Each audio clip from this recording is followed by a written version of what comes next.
they're still trying to figure out all the legal drama with that. So they held off on that trade. Remaining quarterback will be Tua Tagovailoa the rest of the year. They said they're sticking with him. So, but moving on, Browns take a loss to the Steelers, 15-10. It's a close game, one of those gritty type of games. Just a pound down your throat type of game for the Steelers. They with the win 4-3. Browns will drop to 4-4 in the year. So that's a tight AFC North race going on right there, with Pittsburgh taking the win over Cleveland. And then, guys, obviously in the upset of the week, big upset of the week is the Jets taking the win 34-31 over the Bengals. So Mike White got the start for New York. Joe Burrow, um, he did great. Obviously, but the Jets, they just came out and they came out with the will to win, and they got the win, a tough win. Mike White came out in place of Zach Wilson, and he performed well, threw over 400 yards, a couple of touchdowns, two interceptions, and overall just played really well. So shout out to Mike White and those guys up in New York for the win. Then you have the Titans and the Colts. Titans beating Indianapolis 34-31. Now this game was a little interesting because in the end, Carson Wentz, he threw an interception. But it was a weird type of interception because they were backed up all the way, I think, on their own 1 yard line, and he threw it right into the arms of a Tennessee defender. So just a bad way to end the game for Indianapolis as they dropped to 3-5 on the year. Titans moved to 6-2 on the year, so they remain in the playoff hunt as well. Then you had the Eagles taking on Detroit. 44-6, they get the win. They move to 3-5 in the year. Detroit will drop to 0-8. They remain winless. Dan Campbell and his squad up in Detroit, they didn't get the win here. So hopefully they can get things turned around. Then you guys got the 49ers picking up a win over the Bears, 33-22. They moved 3-4 on the year. Bears dropped to 3-5. So the 49ers remain still trying to fight for that playoff spot. It's a tight race going on in the NFC with these, a lot of 3 and 4 teams who are still trying to, maintaining a 500 level record just to, remain in the wild card hunt for the playoffs. So Rams got the win over the Texans, 38-22. At one point, they were leading 38-0, and the Texans scored a couple points in garbage time. Rams have won 7-1 on the year. The Texans, they dropped to 1-7 on the year. As Deshaun Watson remains out due to illegal issues, but Davis Mills still getting the start for Houston, so it's good for him that he's getting this playing time right now as a rookie. So he's getting this playing time, and he's doing serviceably well for them. I mean, given the situation he's in, and the fact that Houston doesn't really have that many playmakers offensively, other than Brandon Cooks, and a couple of those guys. So then you got the Panthers. They take the win over the Falcons in NFC South matchup in Atlanta, 19-13. Panthers moved to 4-4 in the year. The Falcons they dropped to 3-4 in the year. They were leading at one point 10-3, and the Panthers got kicked a couple field goals, and they scored a touchdown by Chuba Hubbard when they needed to, and they just kept the Falcons at bay offensively. They couldn't really get much going on the offensive side in Atlanta, and they actually held Kyle Pitts to 2 receptions in 13 yards. So great defense there by Carolina as they get the win there. And then you have Jacksonville and Seattle. Not much of a contest here. Seattle wins his 31-7 still without Russell Wilson, because he broke his thumb. So they're still waiting for him to come back, possibly in a couple of weeks. So hopefully they can have him back before the playoffs start.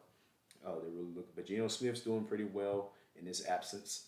So, guys, and then the Patriots, they took the win over the Chargers, 27-24. Patriots moved to 4-4 on the year, and you got the Chargers moving to 4-3.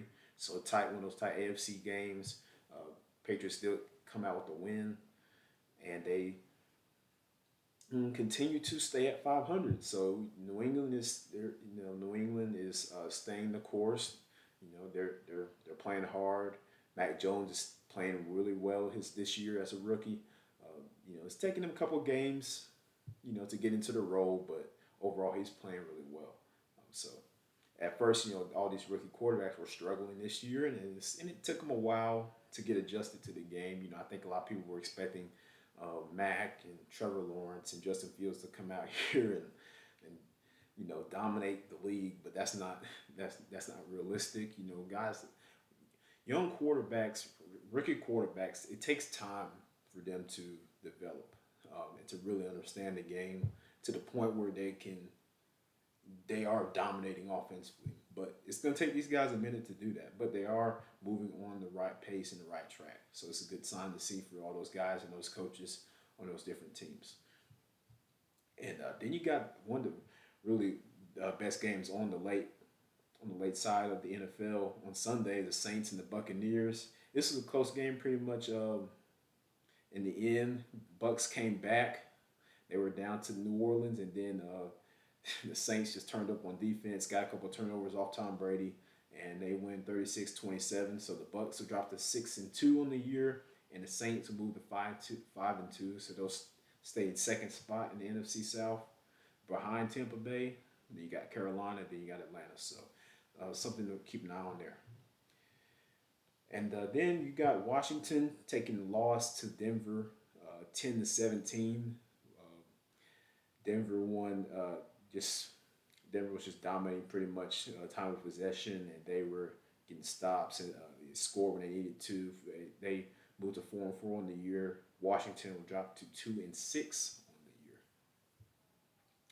Then you got the Sunday night football matchup on Sunday. You had the Vikings and the Cowboys. Cowboys were without Dak Prescott this game with calf issue, so they're looking for him to be back in the next couple of weeks, if not next week. They win 20-16. Cowboys take the win 20-16. Cooper Rush got the start in place of Dak, and he did really well. Had a Cooper to Cooper touchdown. Cooper Rush to Amari Cooper. It's actually interesting fact for you guys. That was one of the first times that a quarterback and the receiver with the same last and first name hooked up on a touchdown.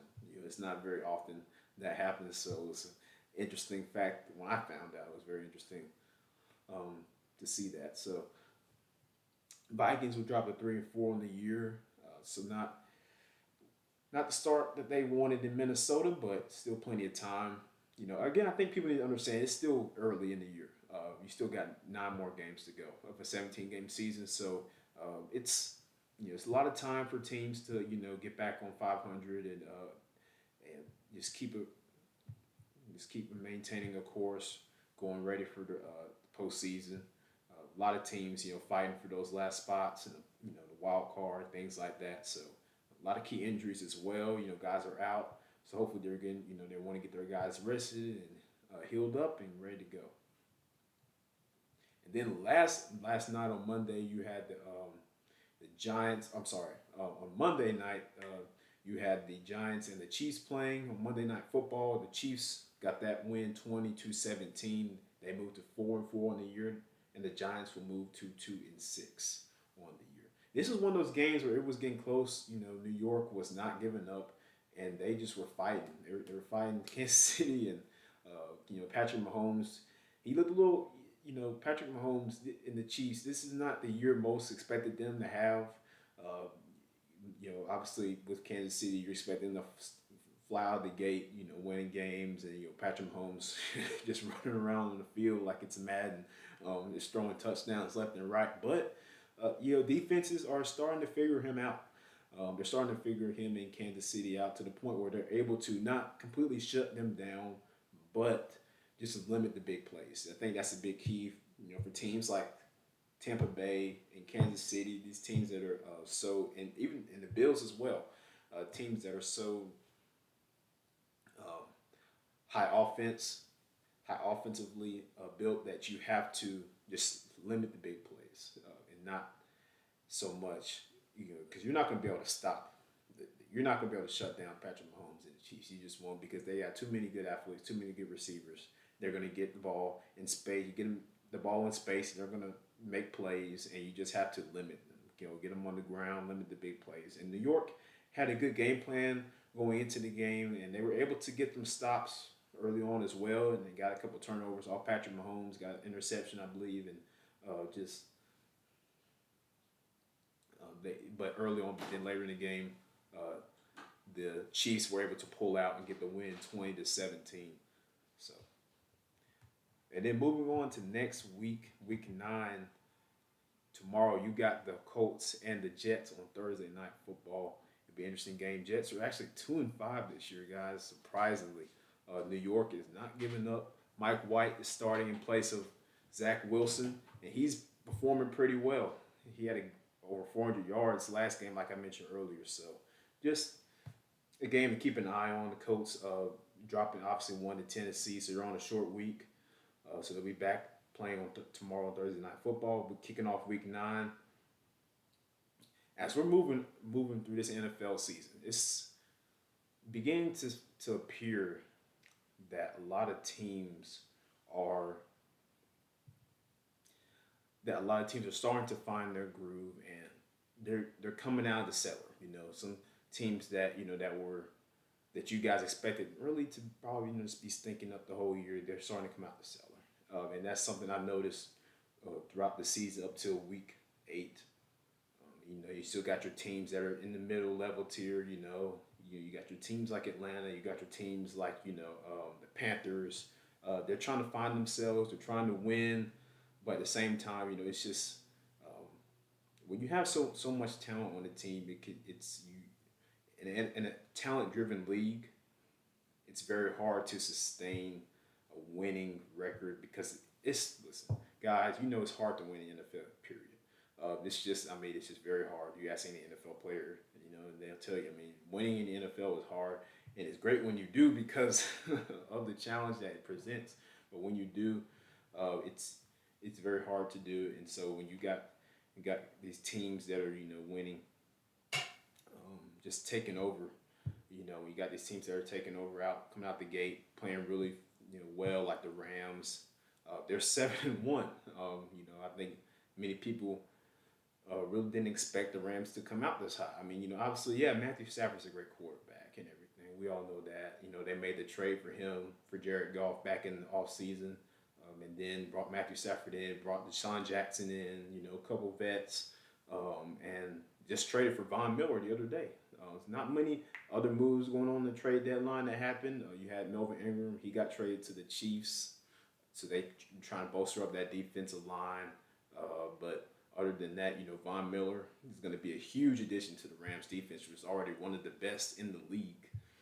So that's a very smart move by the Rams, I think, because you add Von Miller to a pass rush with Aaron Donald, and a secondary with Jalen Ramsey and Taylor Rapp and Darius Williams. The Rams are a team to watch for.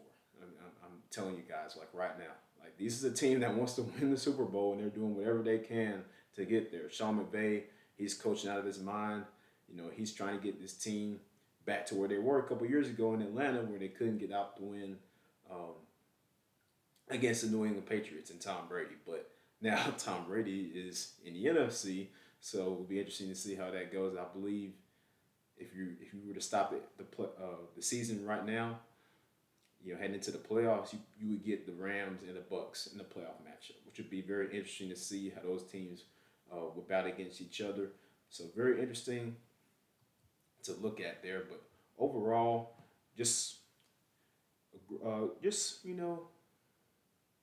a pretty good start to the season. Great NFL season. It's the 102nd season of the NFL, and it doesn't disappoint. It's not disappointing me so far.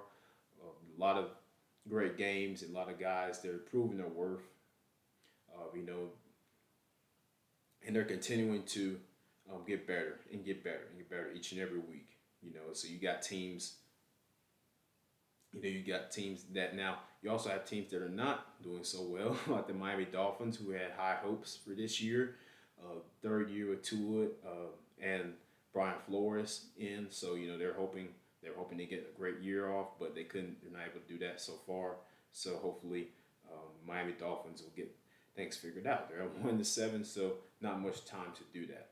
However, but looking forward, going into next week, your NFL matchups after the Colts and Jets on Thursday Night Football. You got the Panthers and the Patriots.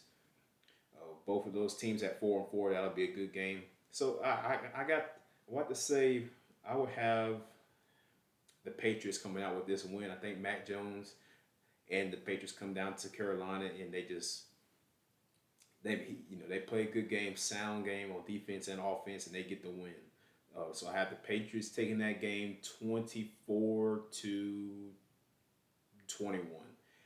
Then you got the Bills and the Jaguars meeting up. Jaguars again at 1-6, Bills at 5-2. So I got Buffalo winning this, maybe like 35-10, maybe 40-10. I mean, that offense is just so good. I mean, Josh Allen and Stephon Diggs and Devin Singletary, Cole Beasley. I mean, the Bills are a team that they're not. The Bills are not going down. They're a team in the AFC to keep an eye out for as well. So then you got the Falcons and Saints. Falcons at 3-4, Saints at 5-2. Falcons are going to go down to New Orleans to the Superdome and take on the Saints. Now, something to keep in mind, guys. Jameis Winston, if you guys haven't heard the news, he is out for the rest of the year. He has a torn ACL and also has an MCL injury also, so he's out for the rest of the year. And I believe Taysom Hill, the other Swiss Army knife they got at quarterback, he's in the concussion protocol, so I don't think he's going to play in this game as well. So that leaves Trevor Siemian to start for New Orleans on Sunday, and he did pretty well managing the game against Tampa Bay when he came in relief with Jameis Winston. Threw a couple touchdowns. So just something to keep an eye out for. Falcons, they desperately need to win so that they can get back to 500, and New Orleans wants to get that win so they can tie Tampa Bay in the division at 6-2. So something else, or take the lead depending on what Tampa Bay does in their next game. So I have this. I say for this game, I have the Saints getting this win. I think it's going to be, I wouldn't say it's going to be a shootout, but I say a close game, maybe like 35-24 or something like that. I think the Falcons put up over 20 points, but the Saints just run it up offensively and they win the game 35-24. Next game, you got the Raiders and the Giants. Raiders at 5-2 and the Giants at 2-6. I think the Las Vegas is going to get the win here. I just don't think New York is I just don't think they're together this year. Offensive line not playing well, and they have a lot of weapons hurt. Sterling Shepard has been in and out the lineup. Kenny Galladay has been in and out of the lineup. And Saquon Barkley obviously is out for a good remainder of time, so that leaves Devontae Booker in at running back, and just the Giants just really haven't been able to get things going offensively this year. Defense has played pretty well, but offensively they have not been able to get things going. So I just have the Raiders getting this win, moving to 6-2 on the season, and the Giants dropping to 2-7 on the year. I have the score: Raiders 25, Giants 13. And then moving on, with the Vikings and the Ravens. The Ravens are one of those teams where they're 5-2. They're sitting in a great spot in the AFC. Obviously, they want to get back to where they were a couple of years ago when they were in the divisional round against the Chiefs, and they want to get back to that point. They want to go get past there and go to the Super Bowl and win the Super Bowl. So and Baltimore, they have a great team this year. Lamar is playing really well, of course, and then Marquise Brown, Hollywood Brown, he's doing good. Guy I've been a fan of since he came out of Oklahoma. So just something interesting to keep an eye on there in Baltimore is they're taking on the Vikings, who also need to get a win to stay at 500 as well. So we'll see how Kirk Cousins and Justin Jefferson, those guys, come out on Sunday and see if they can get the win against Baltimore. But I actually have, I'm going to go with the upset here. I'm going to have the Vikings taking this win 28-25. I have them winning by a field goal. That's my prediction for the Vikings and the Ravens game. And then we got the Browns and the Bengals also taking on each other. We got the Browns taking that game.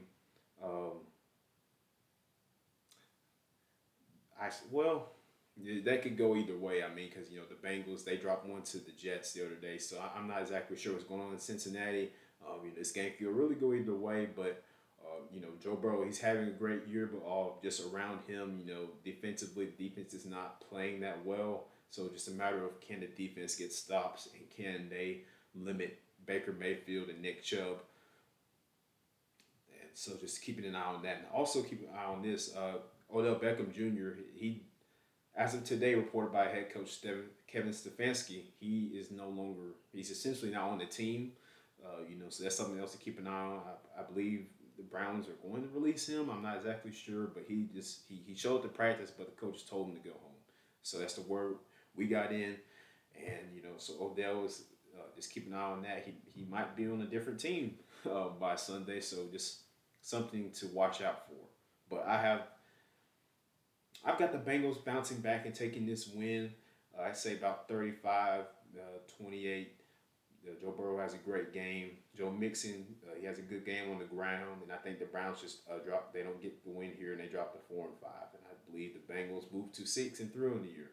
So, um, and the Cowboys and the Broncos. The Cowboys at 6-1. They're at the top of the NFC. They're playing really good football lately. I mean, C.D. Lamb's playing well. Dak Prescott, of course, playing really well, and the defense doing a great job as well. Also, so just something to keep an eye on in Dallas. If Dak Prescott does play, then most likely I believe the Cowboys get the win here, and the Broncos. Mm, Denver's also one of those teams, this year that they're playing really good. They're at 500. They're 4-4. Teddy Bridgewater is playing decent there, and they're trying to establish a culture in Denver. Trying to establish a winning culture that hasn't really been there since the Super Bowl team in Super Bowl 50, led by Peyton Manning. They're trying to establish something there and set a foundation of a winning culture in Denver, and they got a talented group of guys.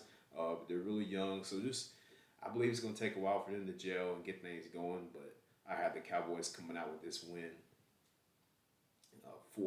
45-16.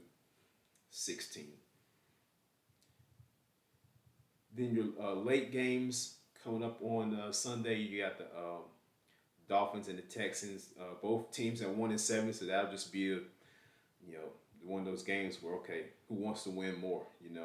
So both teams at 1-7. Year's not really looking that good for either side. Both teams are actually almost engaged in a trade involving Deshaun Watson. So probably a lot of high emotions going to be involved with this matchup. So I have to go with the Texans taking this one. 25-16. I think it's not a high scoring game. I think it's a low scoring game. Then with the Eagles and the Chargers, I believe the Eagles take this win. They're playing in Philadelphia at 4-5. Both teams Eagles at 3-5, Chargers at 4-3. I believe Philadelphia is going to take this loss to Justin Herbert and the Chargers. I believe they're going to bounce back because Justin Herbert, he's a dog, and he's one of those guys that's emerging. I mentioned earlier, you got a lot of players that are emerging and stepping up, and he's a guy that was a rookie last year. He started after Tyrod Taylor got hurt, and he came in. He played really good, and he's a guy that's playing good this year. Unfortunately, they haven't been able to win some games that they should have, but I believe the Chargers are going to win this game, 35-23. And then you got another good one. You got the Packers and the Chiefs. That'll be on Fox Game of the Week. But however, Aaron Rodgers won't play in this game. As I mentioned earlier, he's on the COVID and reserve list. So that is something to keep an eye out for, because if not, then that means either Jordan Love will be starting, or the Blake Bortles, who they just flied in today, signed to the practice squad. So just something to keep an eye out for. I mean, gosh, Aaron Rodgers, he's, after that Week 1 loss to New Orleans, he bounced back, and the Packers went 6-0 over that stretch of games, and they were just playing really good football, and they want to be back. They want to get back to the NFC Championship game and get a win. Obviously, if you guys don't remember, they lost to Tampa Bay in the NFC Championship game last year. That's Tampa was on their Super Bowl run, and they weren't going to get beat that year. I mean, let's be honest. So hopefully, for if you're a Packers fan, your team gets a win here over the Chiefs, who also are in a bit of a strange place right now at 4-4. Not many again expected them to be here. Patrick Mahomes, he's had a great year. However, just a lot of turnovers. Something that we're not used to seeing out of him. So I think they're going to get that fixed. This one I have the Packers taking. Man, this I don't know, man. This game could go either way. Um, I'm not exactly sure. I'm just going to go with the Chiefs here. I got the Chiefs getting this win. I think they take the game like 40-37. I think it's going to be a high scoring affair. Even with Aaron Rodgers out, I think the Packers can still put up points, and they just take the L to the Chiefs. The Cardinals and the 49ers also play, so you got a battle in NFC West, one of the best divisions in all of the NFL. Cardinals, I think, are going to come back, and get things right. 7-1, they sit right now. They're gonna move. They want to move to 8-1 and get as far ahead as they can in the NFC race. You got the 49ers who are sitting at 3-4. They just want to get it back to 500. So it'll be an interesting game to see. 49ers, obviously, that great defense they got out there. And Jimmy Garoppolo, I'm sure, is going to get the start for San Francisco. As they got the win over Chicago on Sunday. So that'll be interesting to see if they can continue their winning ways against Arizona at home. But I have Arizona taking that win 40-24. Then you guys got Sunday Night Football. The Rams and the Titans is going to be a good one. However, Derrick Henry, if you guys have Derrick Henry on your fantasy, if you haven't heard, he is out the rest of the year with a foot injury. So there's something to know. If you guys have him on fantasy, you might want to pick up somebody else, make a trade or whatever. But the Titans did sign Adrian Peterson. So hopefully, I think he's going to fill in for that role, in that running back role, get some carries. Obviously, Ryan Tannehill playing well this year also. So something to keep an eye out. And the Rams sitting again at 7-1. So it'll be a good game. You have that tight race with the Rams, the Packers, and the Cardinals. They're all three at 7-1 in the NFC playoff race. So just be interesting to see how these three teams play over the next couple of weeks, heading as we get closer and closer to playoff time. But I have the Rams taking this win. I think they continue their winning ways. I think they get this win, especially the Titans not having Derrick Henry or Julio Jones. I think the Rams get this win 38-24. And on Monday Night Football, you got the Steelers and the Bears. The Bears not having a great year so far.